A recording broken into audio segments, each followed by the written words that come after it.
RRB previous questions. First question 33, 41, 57, 89, 153 next number ఏంది? Number series సంబంధించింది.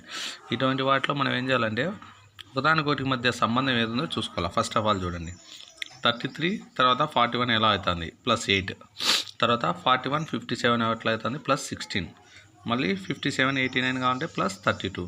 89, 153 +64. ఇక్కడ మనం అబ్జర్వ్ చేస్తే ఏం జరుగుతుంది? 8, 16, 32, 64 అంటే 8 2 × 16, 16 2 × 32, 32 2 × 64 అయితే నెక్స్ట్ ఏమైంటుంది? ఆటోమేటిక్గా సిరీస్ 64 2 × 128. కాబట్టి మనకు రావాల్సిన నెంబర్ కావాలంటే ఏం చేయాలి? ఈ నెంబర్కి 128 యాడ్ చేయాలి. So 153 + 128, 3 + 8 1, 5 + 2 + 1 8, 1 + 1 2, 281. So answer 281. Next question, రెండు సంఖ్యలు 7:5 నిష్పత్తిలో ఉన్నాయి. ఒకవేళ వాటి ధనాత్మక భేదం 360 అయితే వాటిలో పెద్ద సంఖ్య ఏది అని కనుక్కోమన్నాడు. ఇక్కడ చూడండి, మనకు రెండు సంఖ్యల యొక్క రేషియో ఏమన్నాడు? 7, 5 అంటే మనం 7 భాగాలు 5 భాగాలు అనుకోండి. వాటి మధ్య భేదం 7 భాగాలకు 5 భాగాలకు మధ్య తేడా ఎంత ఉంటుంది? 2 భాగాలు. ఆ 2 భాగాలు అనేది ఎంత అన్నాడు? 360 అంటే 2 పార్ట్స్. 2 పార్ట్స్ ఎంత? 360. అప్పుడు 1 పార్ట్ ఏమవుతుంది? 360/2 180 అవుతుంది. ఒక పార్ట్ ఎంత? 180. ఇక్కడ మనకేంది? దానిలో పెద్ద సంఖ్యను అనుకోండి. పెద్ద సంఖ్య ఏంది? 7 పార్ట్స్. 1 పార్ట్ 180 అయితే 7 పార్ట్స్ = 7 × 180. 7 × 180 ఏమవుతుంది? 1260.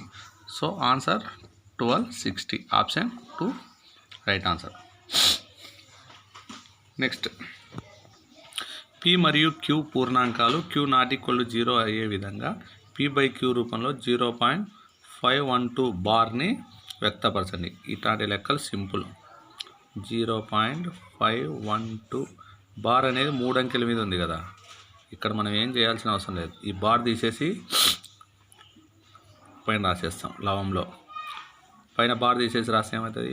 512 0.512 అవుతుంది. 0.512 అన్నమాట 512 అన్నమాట. 512 ఎన్ని బార్ల మీద అయితే గీతలు ఉన్నాయో కింద నేను 9 పెట్టేస్తాం. ఎన్ని బార్ల మీద గీతలు ఉన్నాయి? 1 2 3 కాబట్టి 3 9. 512/999. So answer third option 512/999. Next question ఏంది? 15, 10 మరియు 12లకు 4వ అనుపాతాన్ని కనుగొమన్నాడు. 4వ అనుపాతం అంటే first number 15, second number 10, third number 12, fourth నెంబర్ను కనుగొమన్నాడు. ఫోర్త్ నెంబర్ తెలియదు కాబట్టి x అనుకుందాం. ఇక్కడ మనకేంటంటే ఈ అనుపాతంలో ఉన్నాయంటే అంత్యముల లబ్ధం. అంత్యముల లబ్ధం = మధ్యముల లబ్ధము.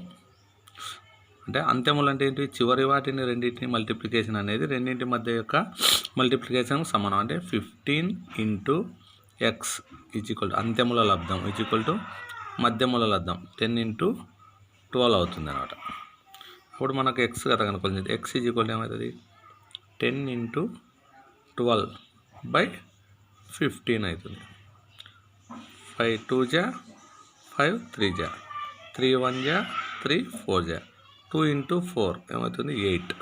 కాబట్టి ఈ 4వ అనుపాతం మనకి ఏమవుతుంది? 8 అవుతుంది. So option 1 is right answer. అంతే, సింపుల్.